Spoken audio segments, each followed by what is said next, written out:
Hellhound Athletics. Hosted by Cody Pope, make some noise. CG, Cody Pope is in the building. sharing stories of different paths to health through exercise, nutrition, athletics, education, and conversation. Presented by Hellhound Publishing. Preach. Yo, what's up, everybody? Thank you for tapping into Hellhound Athletics, where we start conversations that help us understand how the fuel in your body can affect the fire in your soul. Tonight, we return for Season 1, Episode 4. After a little bit of a hiatus, I'm very excited to have my friend, my guest for the evening, a fellow musician, and somebody who's very passionate about the fitness and health industry as well, my good friend Jay Faith. Thanks so much for coming on tonight, Jay. What's up, man? What's going on? Appreciate you being here. Appreciate you. It's good to be back. Yeah, I feel like this is kind of this is like new territory for us. We're both usually like doing rap podcasts right. and stuff like that, and but obviously, like, you're a big fitness dude. I'm a big into fitness and all that, so this is kind of like the perfect opportunity for us to kind of like chop it up on that platform. Usually I don't know if you've got to listen to any of the other episodes. There's only a couple, but I was doing like a little more like formal structure of like, like, this is my question about this and that, and that's definitely cool. But I feel like because I like know you pretty well, it's like I don't like necessarily need to go through some of that.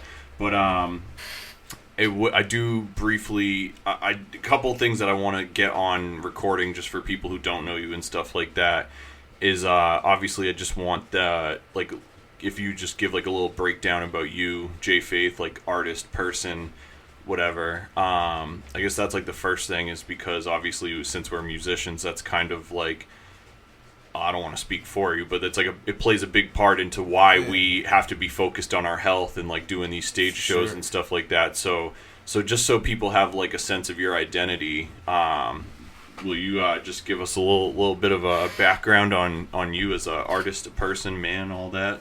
Yeah, man. So, Jay Faith, what's up? What's going on, everybody that's tuning into this? Yeah, man. Fitness is definitely huge. It's played a pivotal role in my life. I played soccer since I was 6. Basketball started at 9. And that ran me all the way through high school, college, track in college, and just being a hip hop artist. Building your own brand. What a lot of people don't recognize is the fitness aspect of it, and just being physically ready to perform. I've been making music since 2013 as a solo artist, and been just putting together albums and stuff like that. And you just realize, as we're going to talk about today, is how really key and pivotal taking care of your physical health is just as important as taking care of your mental, and putting in the time to do your craft as well. So in 2013, when you kind of decided to take the rap thing and sail that ship forward, where were you at in your life with your like health and fitness? Was that something that you were already I know you were doing sports and stuff, so you had to be cognizant of it to a degree, but is that something that you were like highly aware of, or you just kind of were always fit because of life?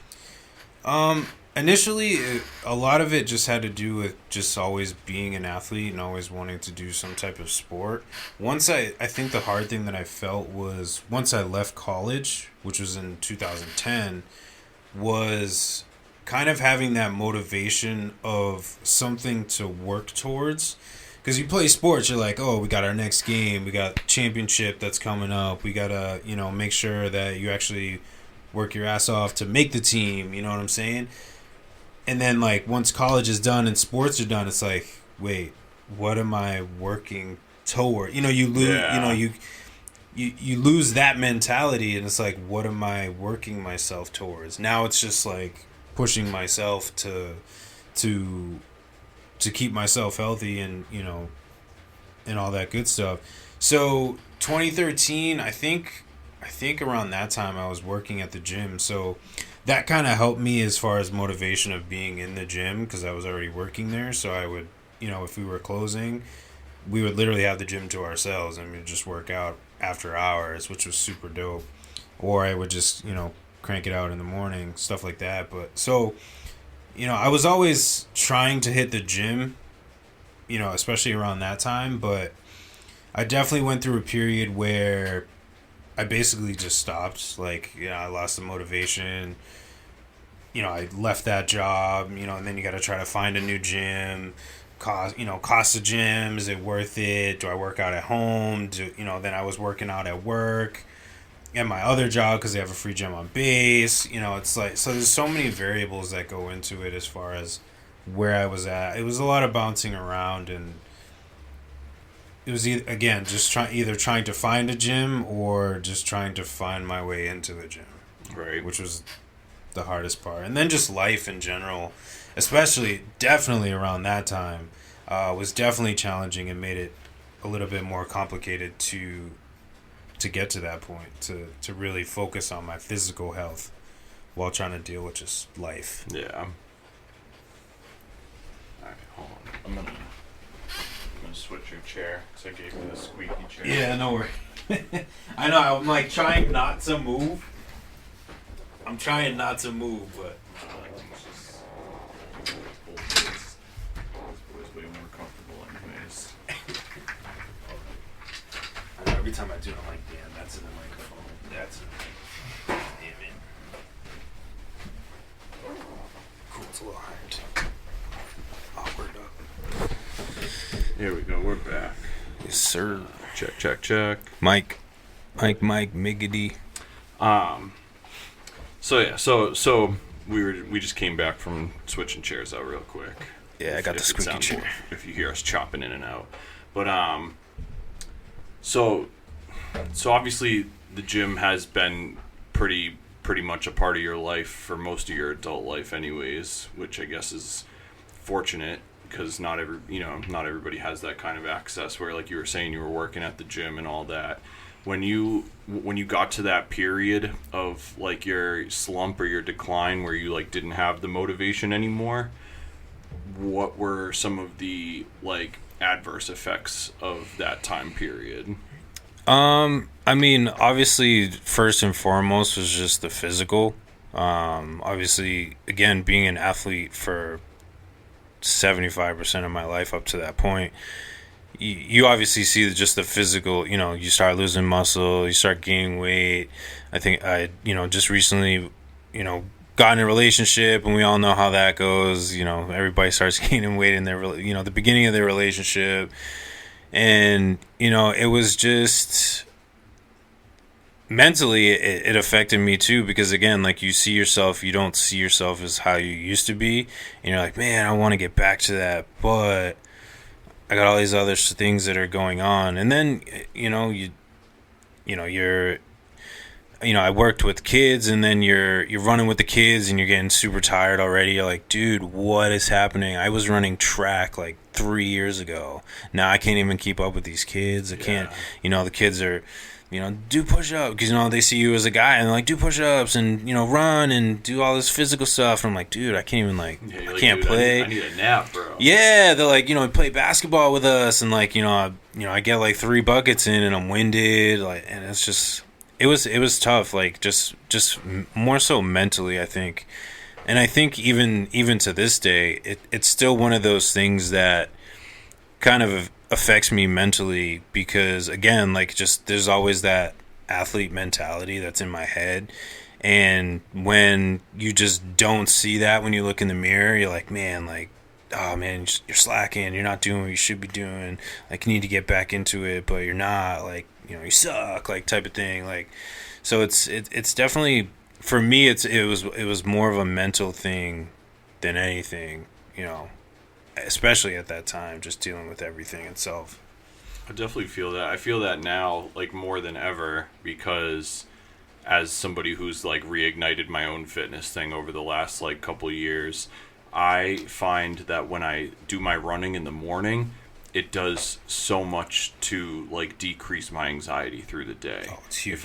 If I do that at the beginning of the day, or even just like a regular workout, you know, whatever, the upper whatever, I just find that getting that like that burn, the pump, the run, all of that, like it just helps me deal with regular life anxiety so much afterwards. But interestingly enough, well, the thing that always piques my interest is the nutrition side of things as well. You know, I always say on this show that, like, you know, even as like my dad was like very into bodybuilding and stuff like that.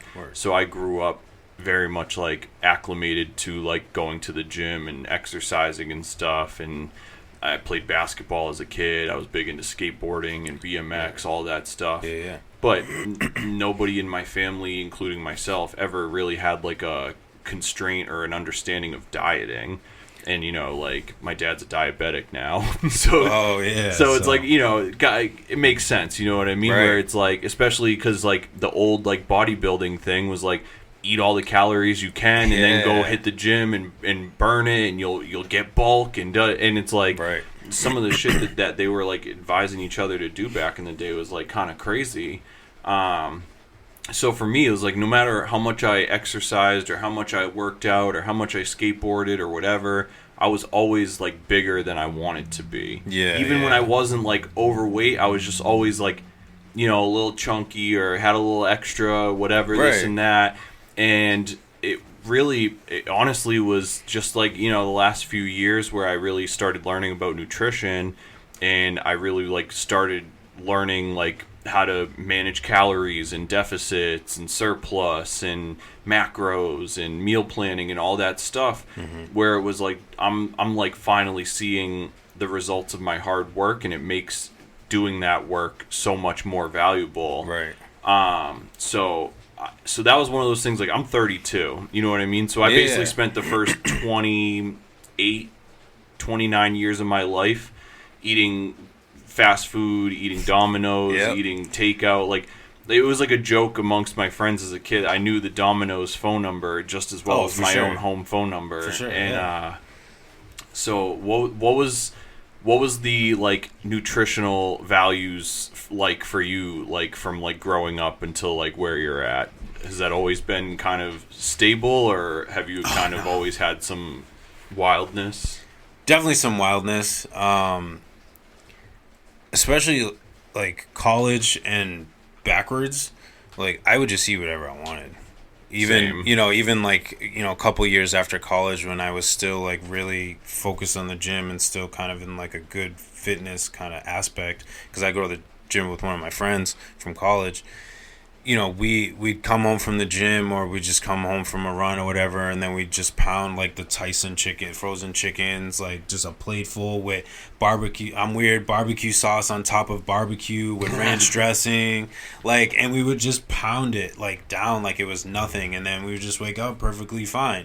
And then, you know, you start getting older and things start to change, and, you know, all of a sudden, you know, you can't eat like that anymore. And that's what I was recognizing, because, you know, during the period, you know, probably like 3 years ago, you know, it was that kind of that one of those periods where I stopped going to the gym, and I was like, okay, so kind of like what you were saying is, you know, I was in the job that I'm in now, but I'm like, I'm running around, I'm playing basketball with the kids, we're playing sports, we're doing this, we're doing that, but why do I still look like this? Like, I'm super active. What is happening?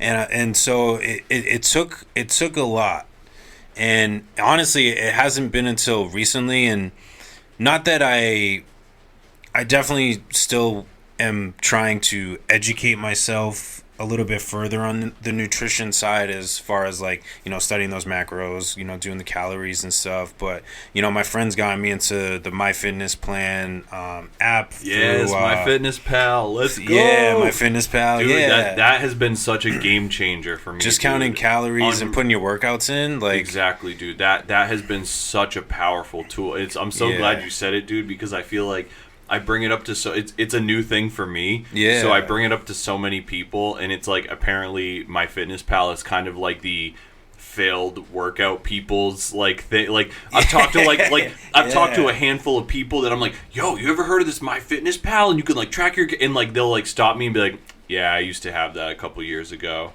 It's always like with like a tone of defeat, and I'm like, oh man, I'm like, well, it's really helped me for like a long time now. Like that's what I'm saying. I'm getting major progress by like holding myself accountable.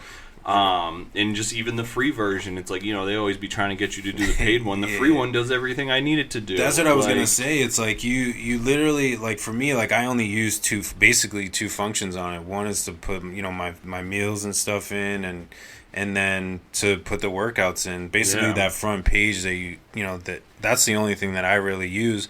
And even when I don't use it, because I'll be honest, sometimes I just be slacking sometimes. Same. As far as at least using it, there's at least like 2 days a week that I skip putting anything in, because it's like those are the days I'm chilling with my girl. I know she wants to go buck and go eat somewhere. Or like I'm, you know what I mean? It's like you got to have like at least a day or two where you're not holding yourself, and then obviously both of us like having partners, and you know, you have a wife and stuff. It's like, yo, if these people aren't always on our time, you know what I mean? Like they're not on calorie counting, like macro counting, high protein time, and it's like, you know, when they want to go to, you know, California Kitchen or whatever, like you got to just like be ready to do that. But it's a balance thing, and that's why I like having the tool, because it's like even if I don't put my meal in that day, I'll at least look at it and I'll be like, you know, I had 2,400 calories, and I'm about to eat half my day's calories at this restaurant, so you know, maybe I'll just chill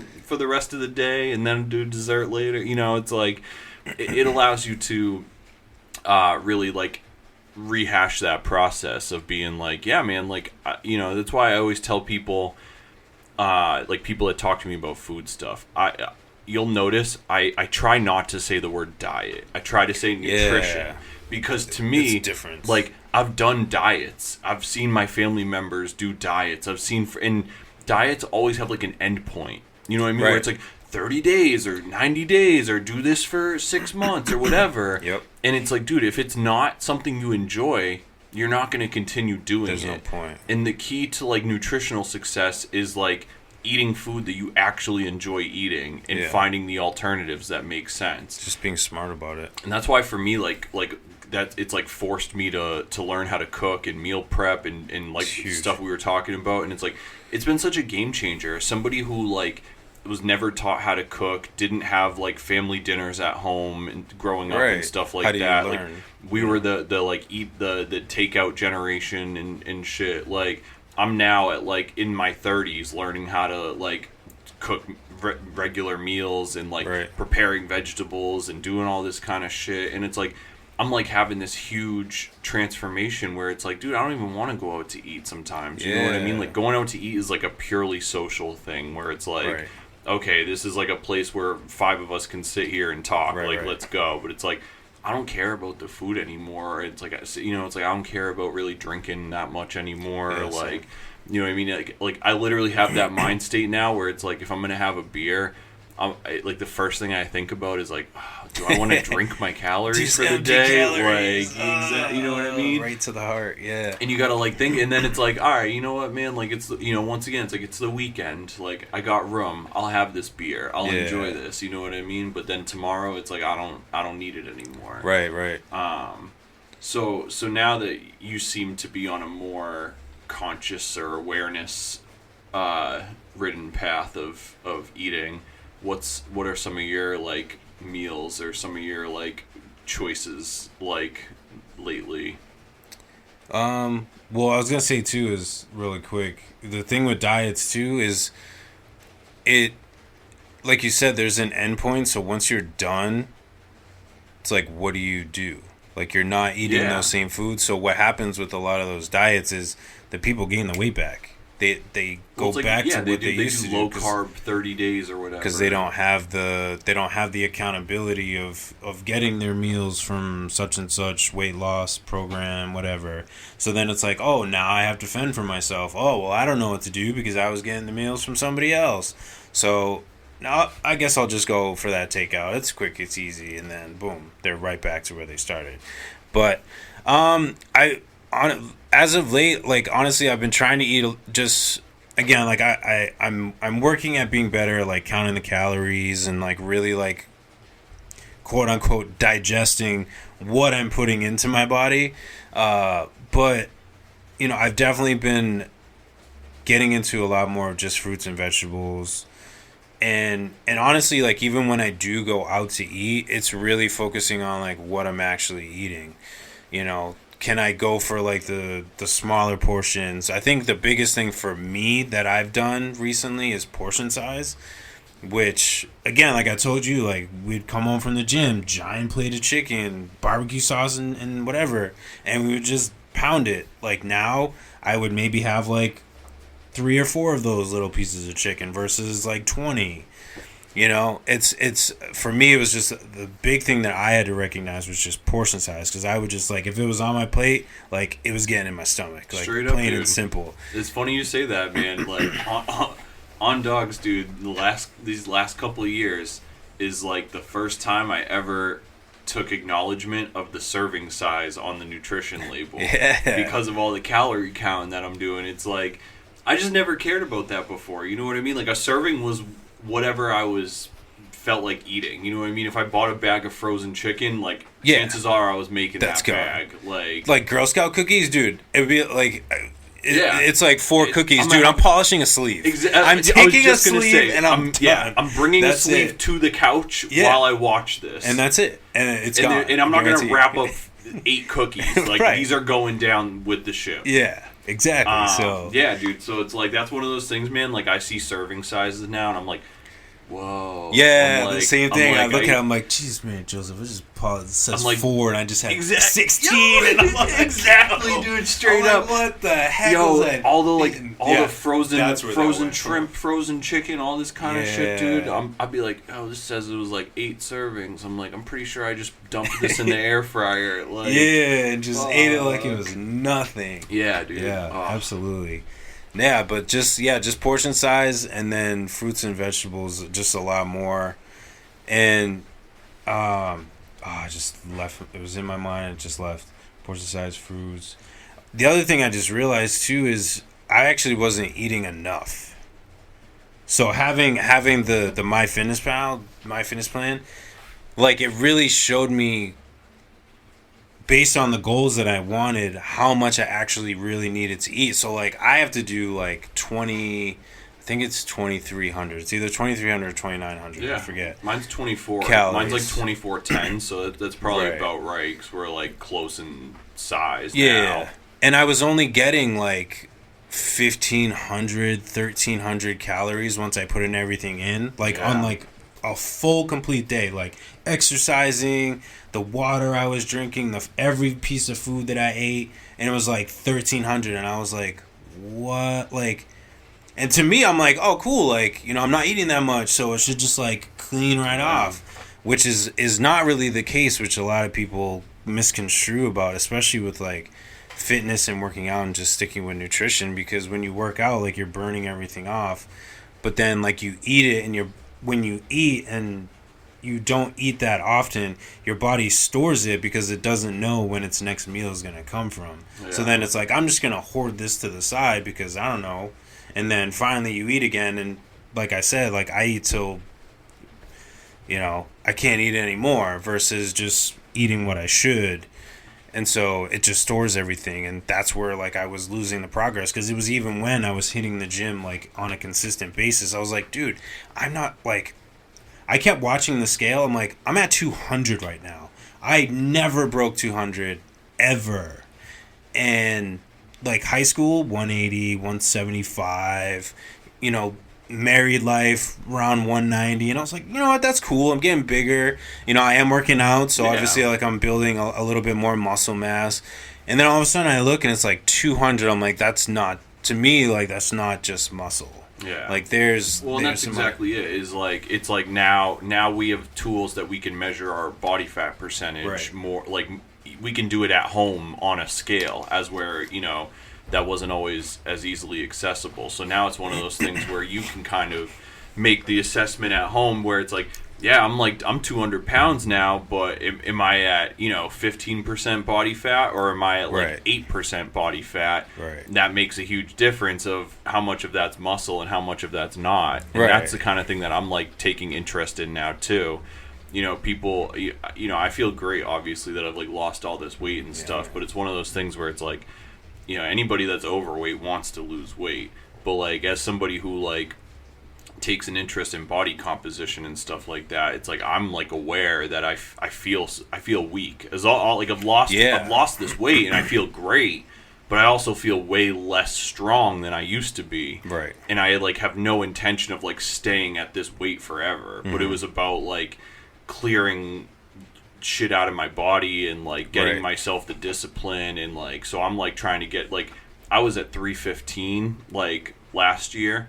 I'm like 220 now. I think I'm like 220, 218 today maybe. So I'm like almost at that 100-pound mark. Right. But I've decided that like, because in that time I've like learned about body fat percentage, and even though I've lost all that weight, I'm still at a body fat percentage that I'm not comfortable with. So now I'm going to go down to like 205. Yeah. And then hopefully that'll get me in that like 10 to 12% range or something like that. And if I like where I look, then I can like focus on going up eventually, right? Because I prefer to be like I'm also 6'4", right? So like for me, like being like 230, 240 was like comfortable for me, right? But I was just carrying it around at like a terrible just too much excess, and like having heart problems and breathing problems and all this shit. And it's like crazy to think that like I was 300 pounds rapping like 45 minutes a night for like months straight.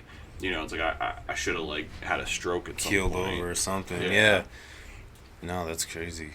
That's dope, man.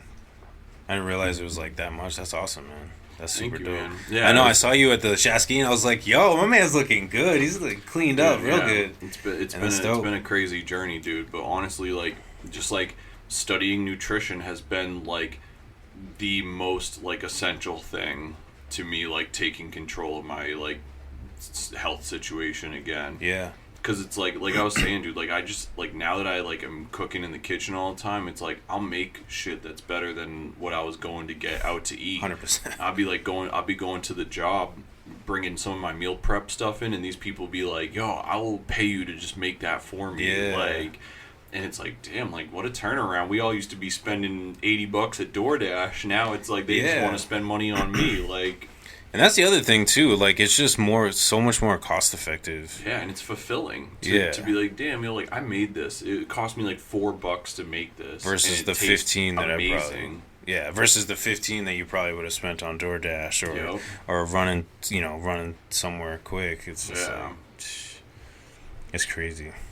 So just the cost effectiveness is exactly, dope. Dude. People don't even understand, man. Like that was another thing too. Is like I've like. I had to learn how to do meal prep for my life because I was just spending so much money on food that it was like, it was detrimental to my well-being. Right. And now it's like, man, it's crazy. I could spend $100 on groceries and stretch that out for like, 2 weeks, sometimes even more, depending on, what I mean, depending on what kind of meals I'm making. Right. Which that's a long time for those that don't know. $100 for 2 weeks. That's a very long time to hold on to. That's what I'm saying. In a good way, you know what I'm saying? It's like I always like get a kick out of people like the same people that'll like hate on Whole Foods will be the ones to be like going out to eat or going to get fast food or going to get Chipotle like 4 or 5 times a week, and it's like bro, you don't even understand. It's like for what you spend for like let's say you get paid weekly, right? Yeah. And if you took 10 to 20% of your paycheck every week and spent that at the grocery store, the first week's groceries that shit would last you so long you wouldn't need to go the next week. Yeah. You know what I mean? The next week you would only have to spend like 1% or 5% or something because you're like, well, I still got plenty of eggs or plenty of whatever I'm taking in. Which that just kind of made me think of another thing, going back to the food thing. Well, not back. I guess we're still on it. But so obviously you're tracking your calories and tracking your meals and stuff like that. Do you have any other like macro specific goals now that's like become an interest of yours, or is it mostly calories in, calories out kind of thing? Right now it's just more so the calories in, calories out. Like I said, the only time I really got into kind of the nutrition side was actually in college. I took a nutrition class. They had it, and it was super dope. Like, it was really eye-opening, which I've kept a lot of that information to this day. But, you know, that was probably the extent of it, because I think I was, not that I didn't take that information, but I think part of me was still a little bit naive to the fact of, oh, I'm an athlete, oh, I'm always working out, like, I can still eat whatever I want, like, it's not making me heavy, or, you know, I'm not seeing any weight gain or anything, I'm fine. So I think part of it was just being naive as far as, like, educating myself in kind of in those things. So whereas now, you know, I'm recognizing, like, I really need to focus on what I'm doing if I want to be at a certain level that I expect myself to be. Yeah.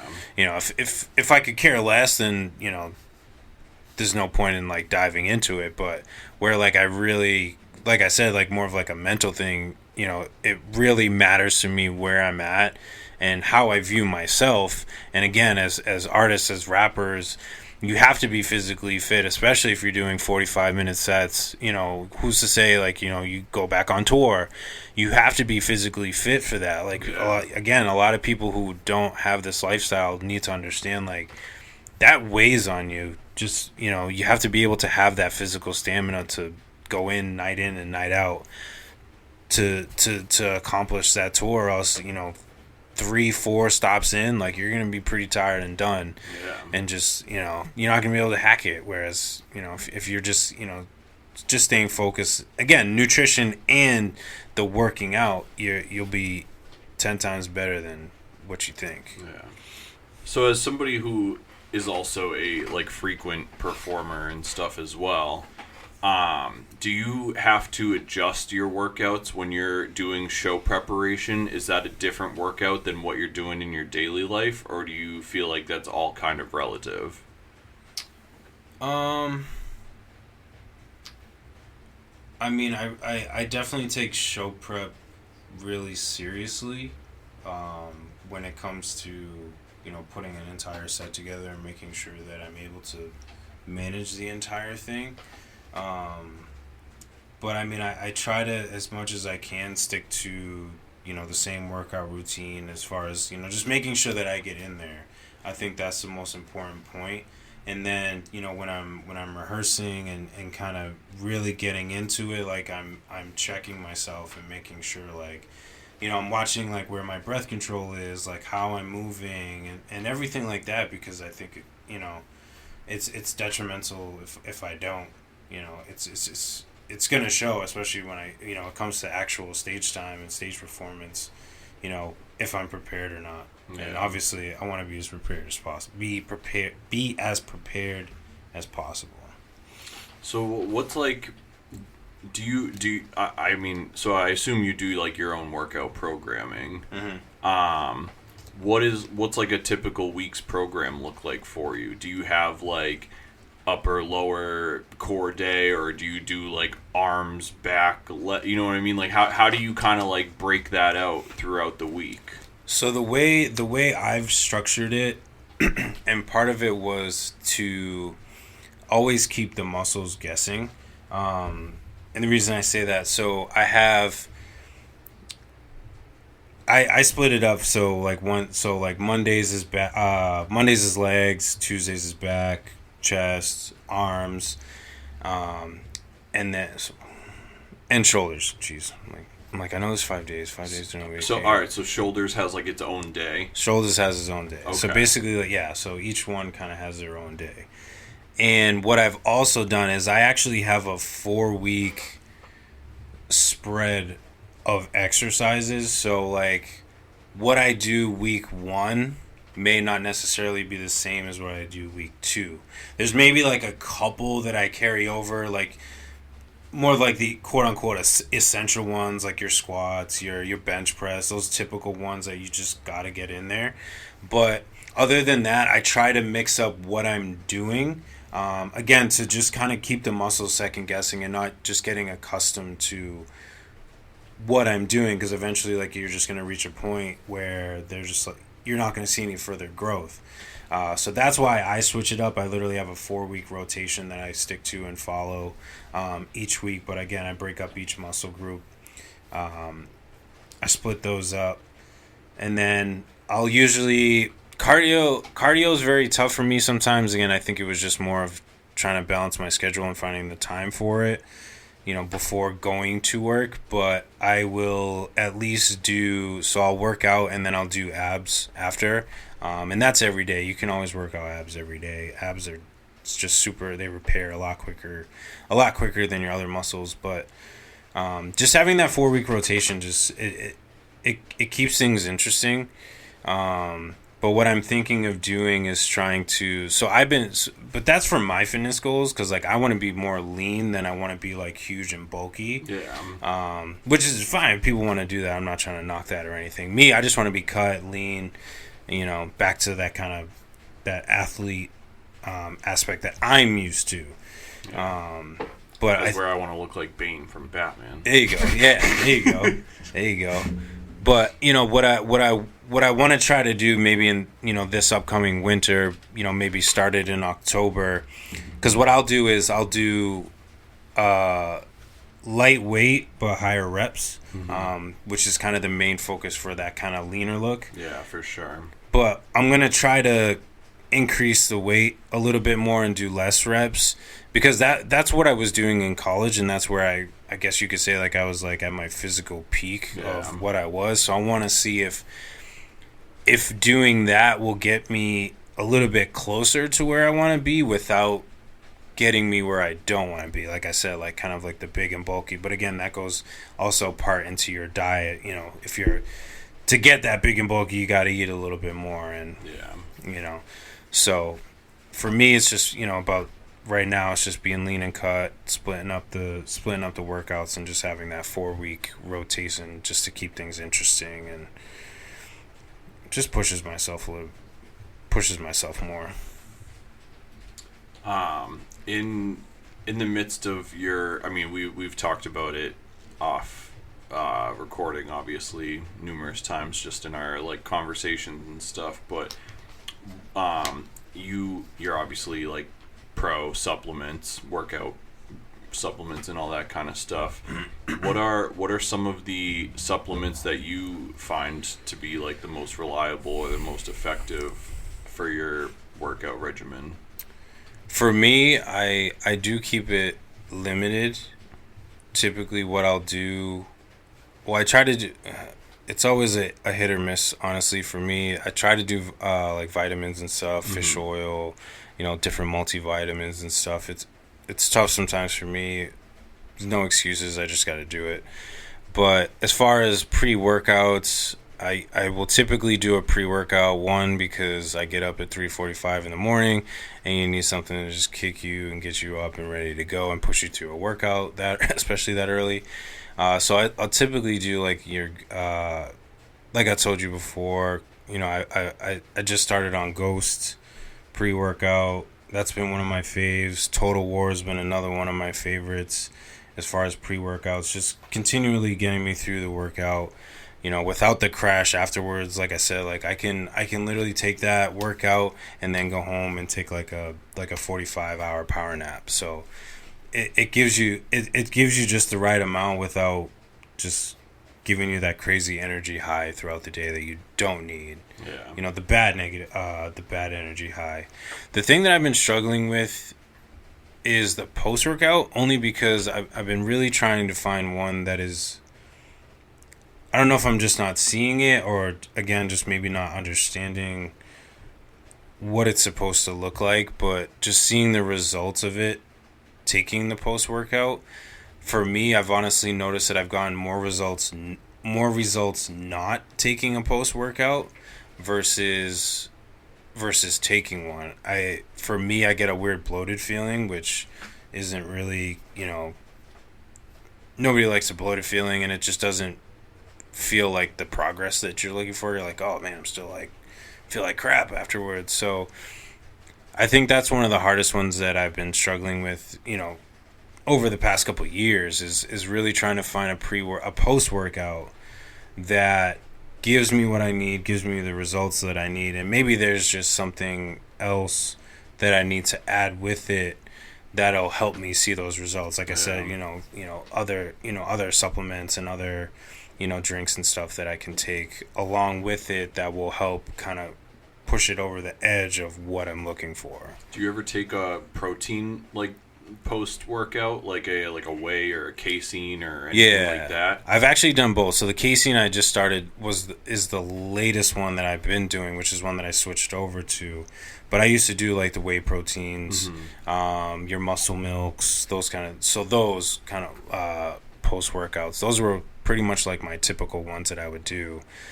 And then the casein is what I just switched over to just recently. One of my friends, because my friend went to college for all that stuff, health and nutrition, and just physical health and stuff. So like we were like even during COVID, like we were doing workouts out on the football field. He was helping me kind of stay in shape with that.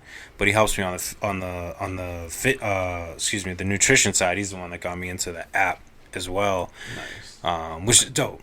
And so, anytime I have questions, like it's good to have like those kind of people that you can just like, yo, like I'm trying to do this, like what do I need to do? Oh, you need to do that. Oh, okay, cool. Yeah, what an awesome resource. Yeah, it's been super huge. Like he's helped me out through a lot of different stuff, and like he's helped me like even set up my workouts and like just giving me different ideas of things that I can do. Is he like a nutritionist for biz? You want to like give him a plug right now? Not for a business. He's literally studying it. Just super low key kind of dude. He's super chill. Let us know, man. If you need that guap, we'll start plugging you on the show. Yeah, man. Shout out to all the New England fitness people. Yeah, it's my guy Derek. I work with him. He's been super dope and just helpful. Like I said, like he just went to school for it, and he's a football player, so he's just super. Again, nutrition and just fitness, like knowing the body and knowing everything about it. And like he'll spit random body facts and muscle group facts at you like it's nobody's business, which is super dope because it just educates you even more, especially when you're passionate about that kind of stuff. You're like, oh, that's why my knee hurts right now because I'm doing this. Oh, okay. You're like I was like, yo, my knee hurts, and he was like, stretch your quad. I was like, stretch my quad. He's like, yeah, stretch your quad because your tendon of your quad stretches over your kneecap. If it's too tight, that's when your knee starts to hurt. One of the reasons it could hurt. Yeah. Same thing with my heel. I'm like, dude, like I've had heel issues for God knows how long. Even in college, like I missed meets and stuff like that. And he was like, stretch your calf. I'm like, stretch my calf. He's like, because the calf stretches all the way down to your heel muscle. And I was like, that kind of makes sense because I was running on my toes, which tightens your calf, which then affects your heel. And I'm a righty, so obviously I'm going to push more on the right side. And I was like, that makes a lot more sense. Right? So like now I'm like stretching, I'll be stretching my calves all day, and I'm like, oh, I feel so much better. I'm like, if I just knew in college, man, like so many races I could have been into, but seriously. But yeah, it's super dope. He's been just super helpful, on the nutrition side. The casein, that's, the last thing that I've been kind of diving into. It's been pretty good though. Like I do like what I've seen. I don't know, I just got to kind of stick with it and just kind of keep pushing forward and see. Yeah, definitely. I'm like interested to hear how that works out for you. I've been like trying to study, there's so many of these things now too, these different kind of protein isolates and all that stuff, and so the one I take right now is actually like a mix of whey and casein. Okay. That might be what I need too. Yeah, because my understanding was that casein is a slower processing or a slower metabolizing protein or something. Yeah. And so typically you would take it post like a night workout, and that way you were processing it while you were sleeping overnight, right? Because it takes longer to process, as where the whey protein you would like take it during the day because it's faster acting, something like that. I don't want to give out misinformation, obviously, but like those are like typically the things that you hear. I think I read too, and stupid me for not even putting the correlation. Again, I kind of just took it because, not that my friend is wrong, but I just took it because my friend told me to. Yeah. But it literally says like on the thing, it's like, oh, like take it like just before bed, like type of thing. And I was like, damn, that's interesting. I didn't know that, honestly. So like now that like you bring that up, I'm like, that makes like totally sense. I was thinking maybe it was more of like a dietary thing, like if it had to do with like your fats and lipids, and if those could like transport, you know what I mean? Like I was sure that somebody could be like, well, actually you're an idiot. And this is why right. Right. But and I'm okay. The fact that it says on the bottle means all right. So I've been listening to the right stuff. Yeah. So maybe I'm just utilizing it incorrectly. So maybe have the casein at night, but still have the whey protein for after workout. We're gonna try some things. So you learn something new every day, even at 33. Exactly. Can't stop, won't stop. Yes, sir. So two-part question. Yes, sir. What are some of your upcoming fitness goals as well as some of your creative goals? And maybe are those things like kind of aligned with one another for any reason? They aren't aligned, but that's okay. Fitness goals. So right now I'm at 196. I've made a goal to try to get back to 190. I was at 193 probably like a week ago, but I had also fasted the day before. And then I jumped on the scale the next day, and I was like, yo, this is it! Like, I'm finally here, man! And then, like, 2 days later, after, like, normal eating and stuff like that, I was, like, 196. But I was happy with the 196 because, again, like, I've been at, like, that 200, 201 kind of point. And whereas, like, I've been consistently at 196, so I know... And that's been, eating more, which is weird. I've been eating more... So I know like I'm doing the right thing.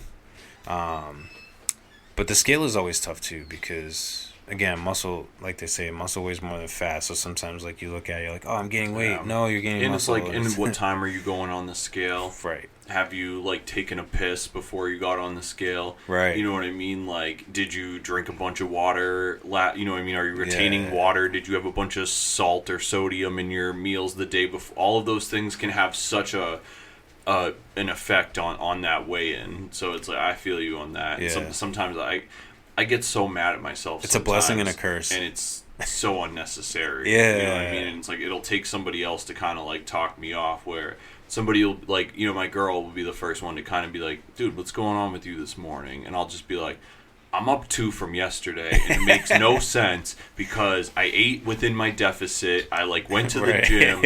I'm like, I didn't mess around. And she's like, dude, she's not even like into this the way that I am. And she's like, dude, it's probably water weight. She's like, you'll probably walk it off today. Yeah. And then the next day, it's like I'm like back down that 2 pounds, and I'm like, okay, I see you. Yeah. It's like I just don't like the number. Yeah, you know what I mean. It's like you're like I made it this far. I don't want to see that higher number. Yeah, again. You feel like the number negates your work, and I'm like, it's not fair. I did the work. Like I didn't cheat. Like yeah. No, I totally feel you. Yeah, so it's a blessing and a curse, that scale, man. It's a blessing and a curse. Yeah. But creatively, musically, I've been definitely, as of lately, I've been powerhousing a lot of old songs that on a GD run, dude. I don't know what it is. I mean, I thank God for it because, like, so my initial layout. Let me kind of paint a small layout here. So I'm working on my first ever like full studio, like in studio album.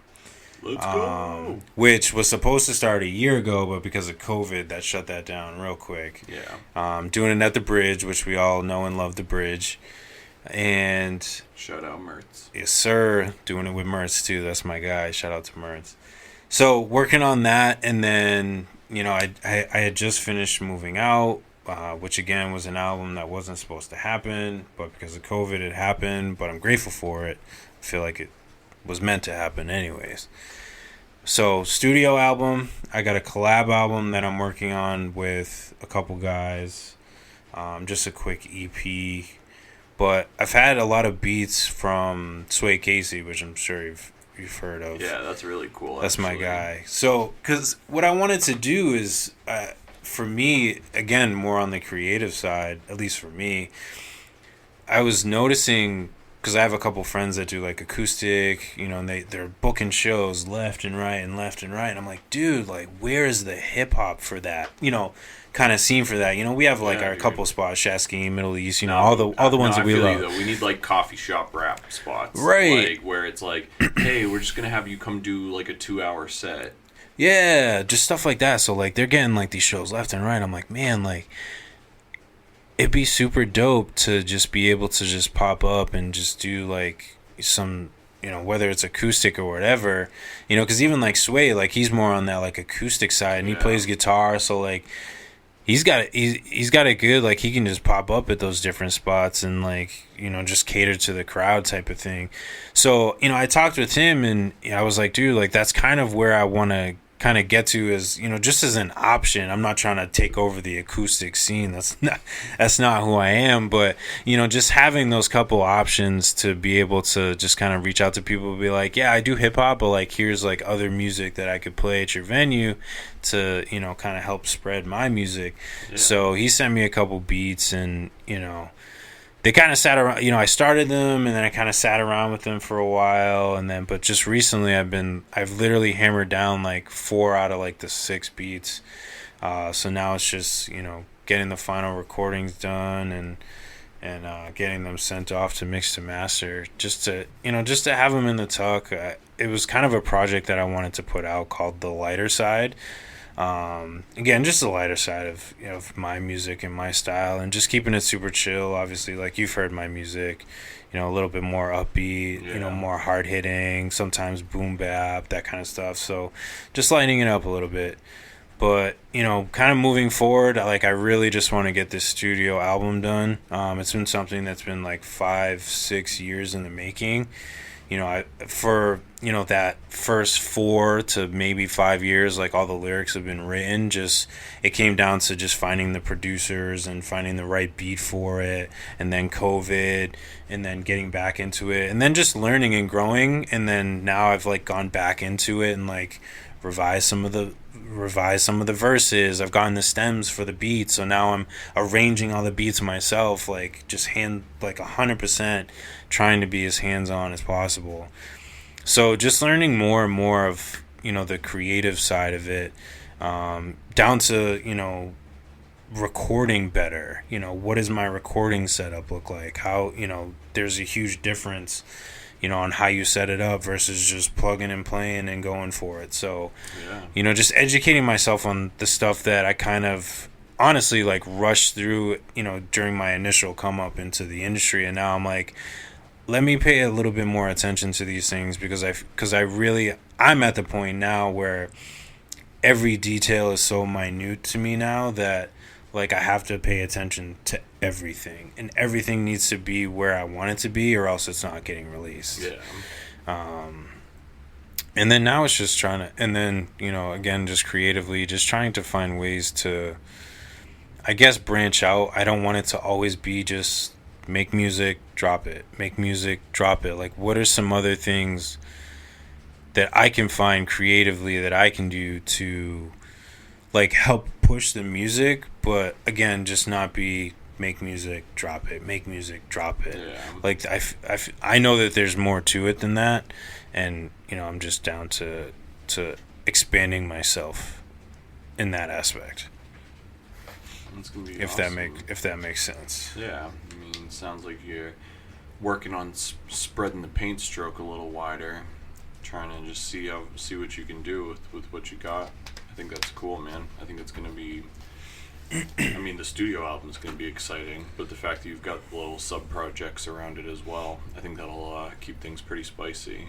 Yeah, I'm just trying to stay creative, and just keeping the process going. Now that I've been, like, back writing and stuff, like, it's helped, like, working on those Sway Casey beats has helped me, like, back into the album of, like, okay, like, because I was, like, hitting some points where I'm like, I don't know where I'm trying to say here, or or like trying to find the right words for it, whereas like now I'm like, oh yeah, that's what I want to say, so just doing those things just to stay creative, and even just doing other things like drawing, or I picked up like skateboard art, and just doing graffiti and stuff like that, just to have another form of creativity, to just like take a break from writing and making music, to just for my own mental, not to kill myself with it. So, but that's also why I started Right Mind too, which we kind of briefly talked about before. Right Mind, trying to help people out with mental health,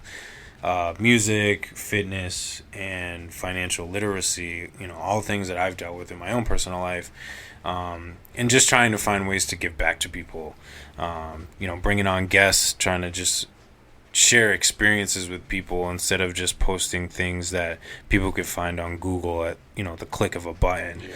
But actually hearing from people, just like we're doing right now, and hearing from people, and just hearing their experiences, and what they go through, and just trying to help somebody else that hears it, no matter what level that they're at of whatever they're trying to do. If they're in music, I brought producers, I brought artists, and we've talked about things that they've gone through, whether it's dealing with a relationship and a music career. Like, a lot of people probably have questions about that, as an example.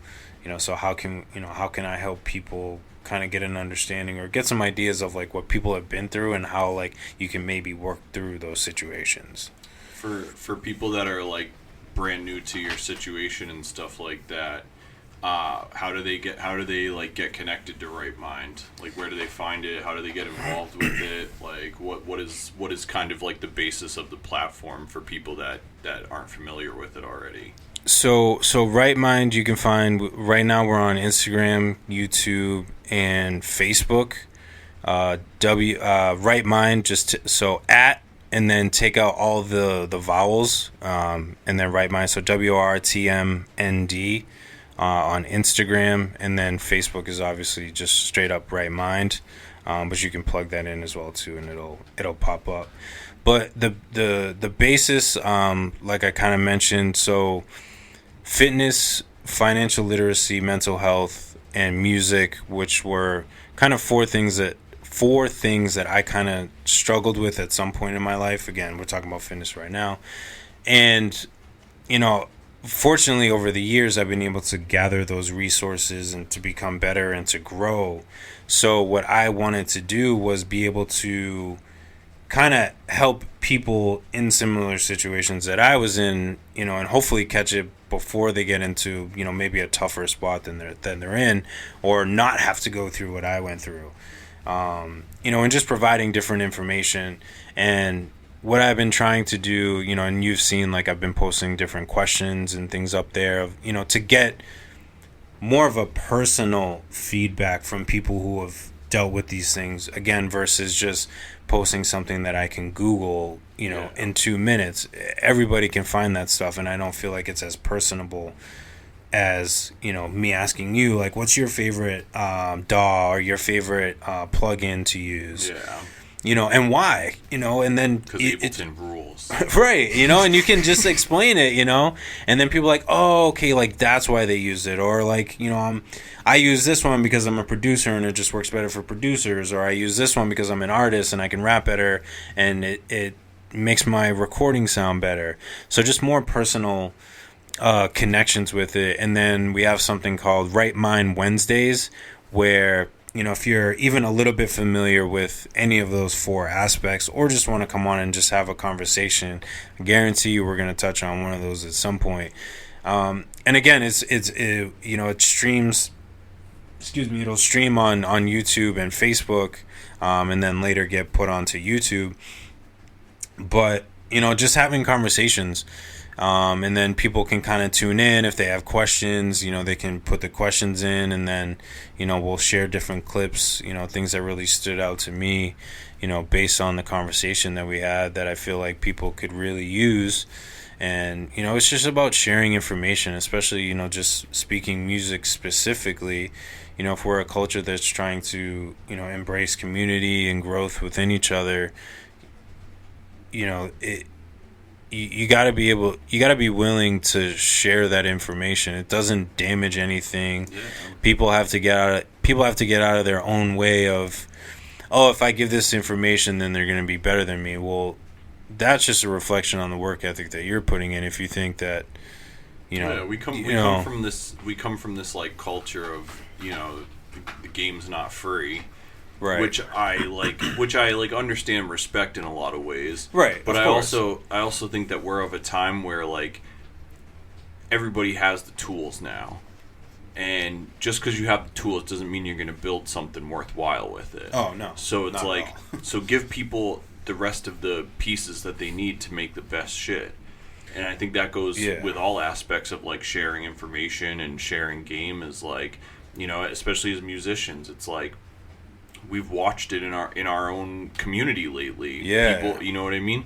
People make mistakes all the time because they're doing X or Y and Right. they didn't like depend on the community. They didn't like use their community as a resource to do the right thing. Right. They went steadfast to do the right thing instead.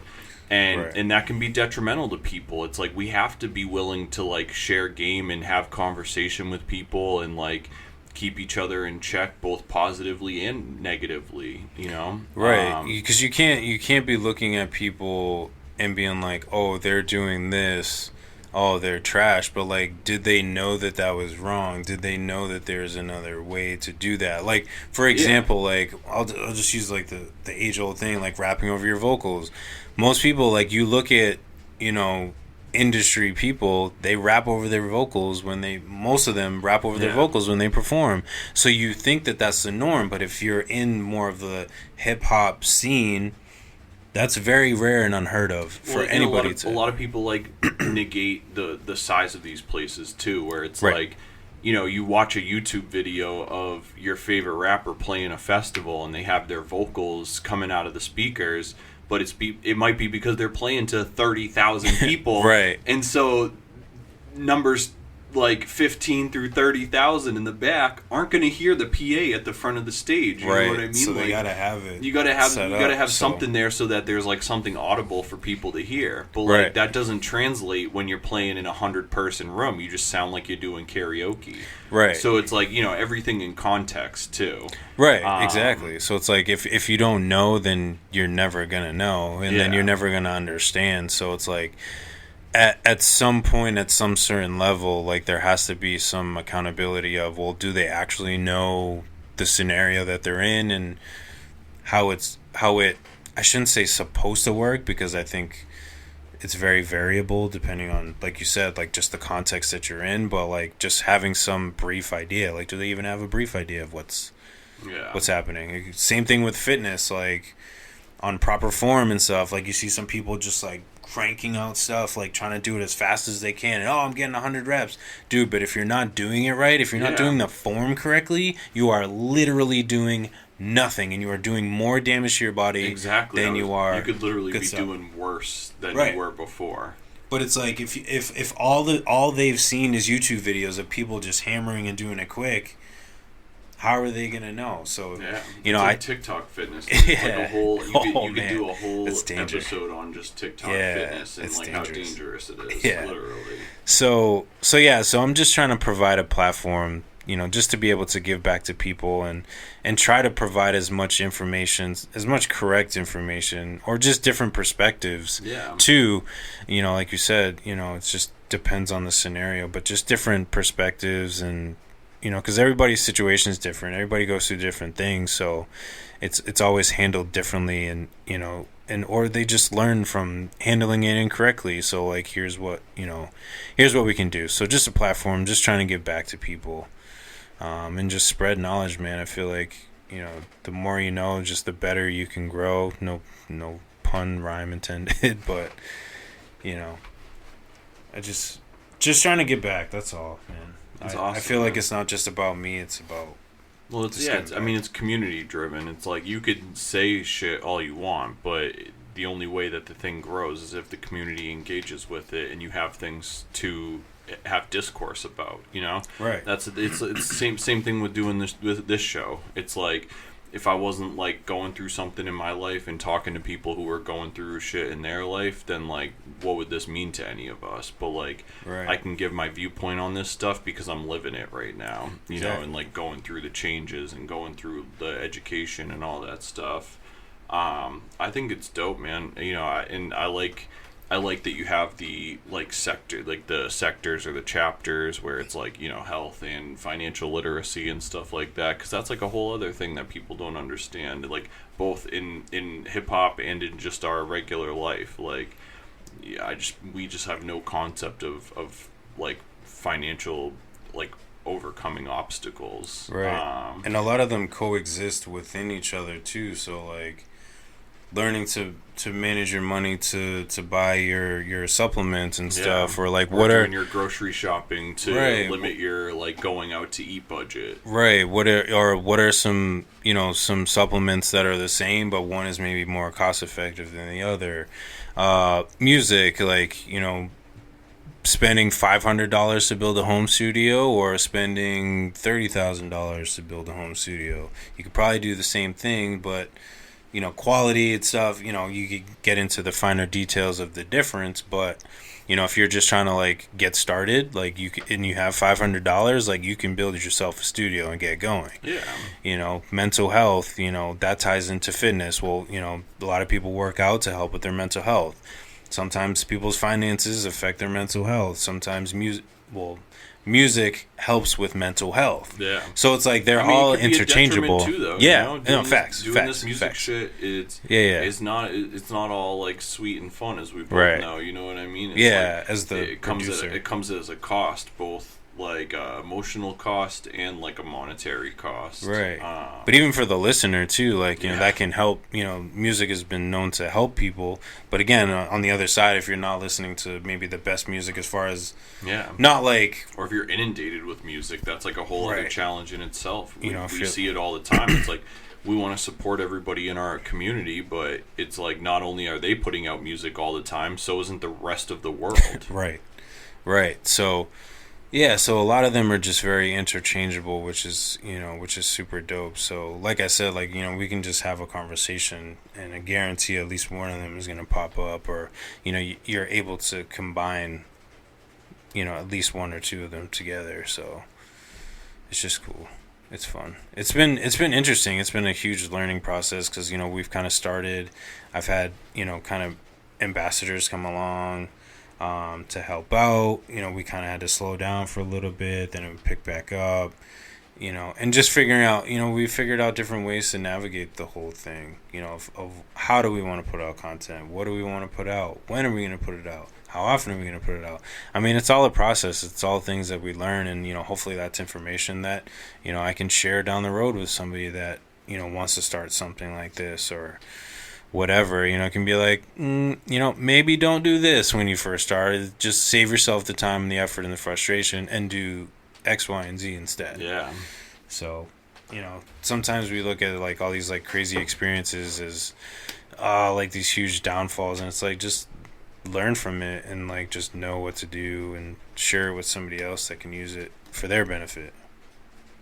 Well, it's like a kind of a perfect segue, because usually when I'm ending these interviews, I'll typically ask the person about, well, so usually I've been interviewing athletes, so that's what makes this kind of interesting. Yeah. But typically what I do is I ask them to take one thing from their like craft or their training or whatever, you know what I mean? So like if you're a martial artist, for example, what's something that you can take from martial arts training that a regular person could implement into their life in order to affect change in some way? Where it's like, you know, just as an example, like I had my kickboxing coach came on, and like, you know, they drill us on all of these like strength and conditioning drills in order to make it through kickboxing class.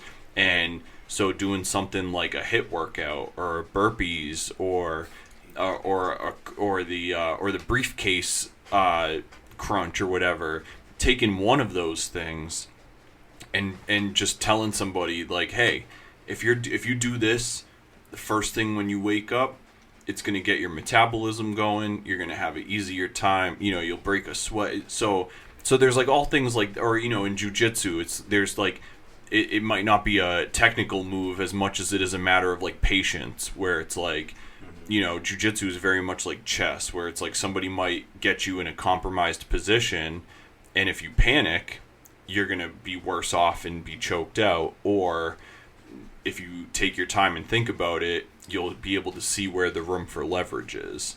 Gotcha. What is something from your activities or your experiences as an artist that a regular person could take from what you go through, and if they were to put it into their life, affect some sort of positive change? Like, what's something from your routine as an artist that has given you a type of growth that maybe regular people don't have because they don't think it applies to them? I think I kind of had like two things that popped into my head as you were saying that. One of them, which is very small and minute, but I think it's so important, is just in general. But so, like I said before, like I wake up at 3:45 to get ready for the gym, and you know, one of the age-old things that, you know, our generations, you know, these upcoming generations do as soon as they wake up is start scrolling through social media, start searching their phone and stuff like that, and that only limits you to where you're at. Like, you end up staying in bed longer, you're not as motivated. But like, if you literally just get up, like turn the alarm off and just get up and like get on with your day, like I can almost guarantee you're going to have a better start to your day than if you were to look at your phone. Because once you start looking at your phone, you start going through the feed, you start seeing what people are posting. You know, it may not be a person that you like, and then they're doing something that you wish you could do, but then you can't do it, you know, as an example. And then you're like, oh, like you've already set your day off in a bad tempo, in a bad state. Like, now you're just pissed off that, you know, Joe Schmo just went on vacation to the Bahamas and you got to work, you know, a double today.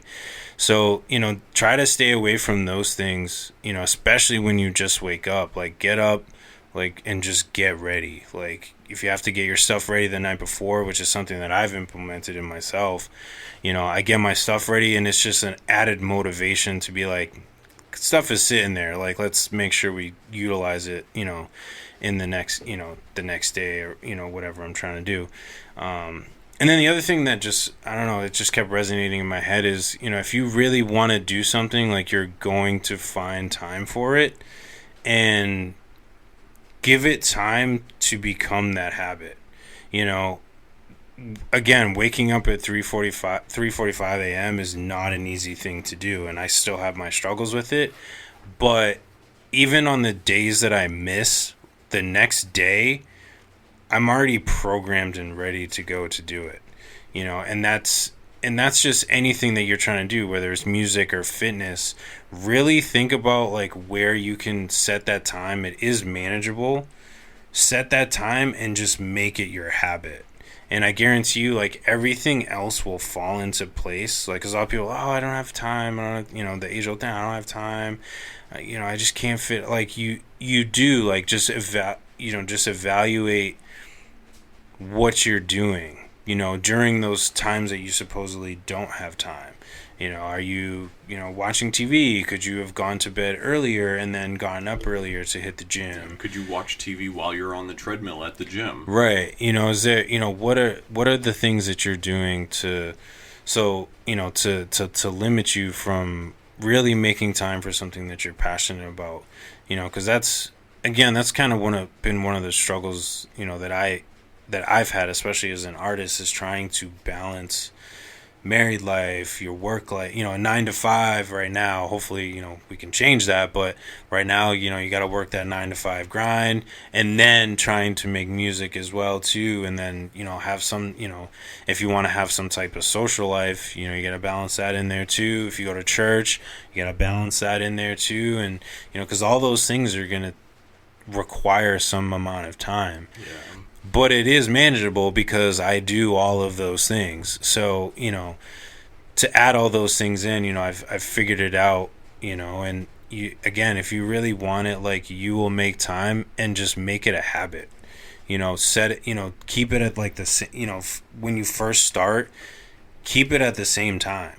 3:45 I'm at the gym, and then if I'm making music, at 7 o'clock when I get home, like I'm making music, and then it just becomes a routine, and then you just know, and then if something pops up, like you're able to maneuver. You're not like, maybe I'll work on music today, or no, I gotta do this. It's just like it's already set in your brain, and it just becomes second nature. It's like muscle memory.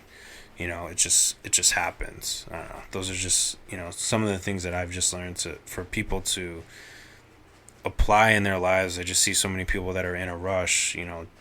Driving to work. I'm like, dude, you're gonna kill yourself. Is your job worth that much? Doing 100 trying to get to work because you didn't manage your time correctly. So I just see a lot of people just in a rush that are saying there's not enough time in the day, but I think there is. It's just reevaluating what you're doing. Yeah, I hate to be that guy, but it's like you got 24 hours, dude. Like it's a matter of what you do with them.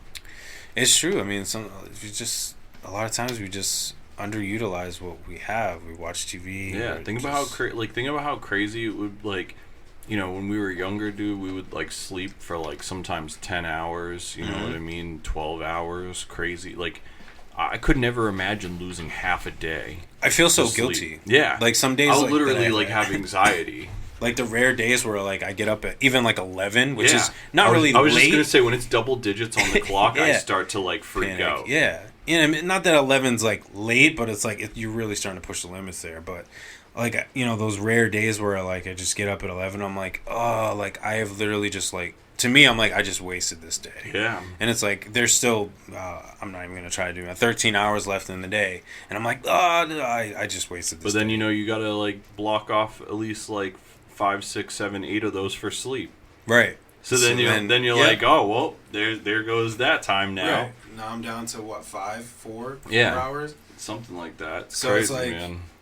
It's just be cautious of your time, man. Life's too short, man. Don't waste it. Don't waste it scrolling through social media. Yeah, dude. That first one was the most important, dude. I had a period of time where when I was getting into this whole exercise regimen and things, what I started doing at first was, because obviously I was having I still have, but was having mental health issues and whatever you want to call it. So I would wake up at 6. I would no phone for an hour. And I would do an hour of reading, and then after that hour of reading, I would go to the gym and do my hour at the gym, and then come home, get ready, maybe watch a little TV, and then go to work or whatever. Of course, my schedule changed, so I don't have that much time anymore. So I need to manage to carve out more time for reading, because I think that's so important for people, especially those of us attached to the phone and the TV and all that. Even start a half hour, just for anybody out there, just not being on that phone and not scrolling as you awaken and take shit in for the day is man, it'll just change your day so much. So I totally feel you on that, dude. And even then, if you're again, speaking me specifically, even if I'm on my phone and I'm scrolling, what could I be doing on my phone that is bettering my brand or what I'm actually trying to do? Could I be sharing? Exactly. Could I be sharing my stuff to people? Could I be sending emails? Could I be interacting and engaging with my followers and their posts and things like that? Or am I just scrolling, double tapping, doing mindless things? Am I stuck in other people's lives, or am I just adding on to my own? Right. So, think about that too. If you're going to be on your, I've even caught myself a couple times, I'm I'm going to go send this email. And then, a notification on Instagram pops up. And then I mess around with that. And then I'm like, crap, what was I going to do before? Oh, yeah, I was going to do that email. All right. So, staying focused, but, if you're going to be on your phone, add value to it. Don't don't devalue it, just add value to it. Start, again, if you're an artist or whatever, even entrepreneur or whatever, interact with your fan base, because that's only gonna like just one, show you're a real person, and two, like just engaging with people just attracts people to what you're trying to do. Absolutely, man. Dude, thank you so much for coming on and doing this tonight. Yeah, man, appreciate you having me. A lot of beefy discussion going down. Thank you to everybody that's been tuning in as well. I know we're only on episode 4. We had a couple, a little bit of a hiatus there, but when this comes out next week, hopefully we'll have a couple more dropping at once. We got some solo episodes coming up. We're calling them Hellhound Athletics quick laps, where me and some other people will just kind of take a couple minutes to do a little focused topic, so you guys will see those coming soon. Word. Make sure you guys check out J Faith online. Make sure you guys follow him on social media. Make sure you guys also follow Right Mind as well. The Right Mind movement is community driven. It depends on people engaging with it at WRTMND. Make sure you follow J Faith. What is it? At J Faith. J_Faith Official. Make sure you follow him there as well. Make sure you find him on all the social media platforms. J Faith has a new single out called Nothing, which is available on all social media social media platforms, on all streaming platforms right now.